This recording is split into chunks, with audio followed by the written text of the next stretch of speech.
डर की रात भाग। राक्षसों का नगर।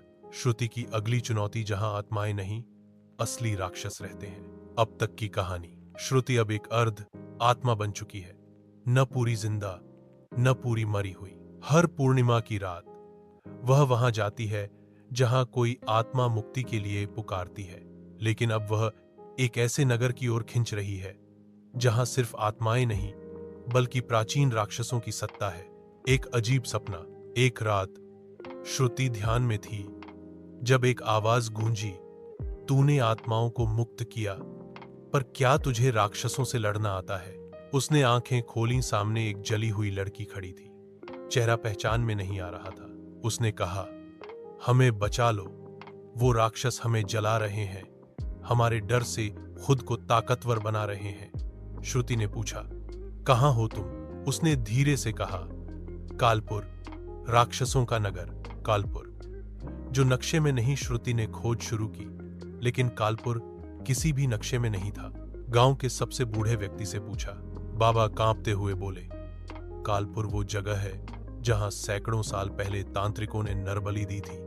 वहां आत्मा नहीं रहती, वहां पाप से जन्मे काल राक्षस रहते हैं, और कोई जो वहां गया लौटा नहीं। श्रुति मुस्कुराई, मैं लौटी भी नहीं तो भी डर कर नहीं जाऊंगी। राक्षसों का पहला सामना। श्रुति जैसे ही उस परित्यक्त शहर के पास पहुंची, हवा भारी हो गई, घड़ियां बंद हो गईं। चारों ओर एक नीली धुंध फैलने लगी। एक पुराना स्कूल दिखाई दिया। दरवाजा अपने आप खुला।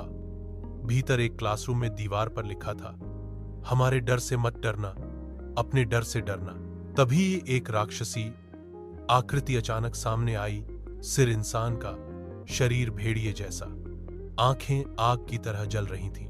तेरी आत्मा आधी है, तू पूरी मेरी हो सकती है, उसने फुफकारा। श्रुति ने त्रिशूल निकाला, लेकिन जैसे ही वह वार करने लगी, त्रिशूल का रंग काला पड़ने लगा।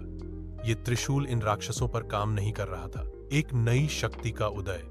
तभी जली हुई लड़की की आत्मा फिर प्रकट हुई। श्रुति, राक्षस डर से पलते हैं, तू डरना बंद कर, तेरा अस्त्र तेरा साहस है। श्रुति ने आंखें बंद कीं और पूरे विश्वास से चीखी, निर्भयानी शक्ति स्वाहा।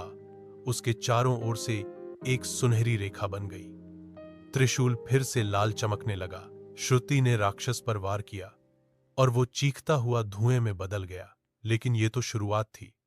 कालपुर के हर गली में एक राक्षस था, डर से बना, दर्द से पला और मौत से पोषित। श्रुति को अब न सिर्फ आत्माओं को बचाना था, बल्कि उन राक्षसों के शहर को पूरी तरह नष्ट करना था।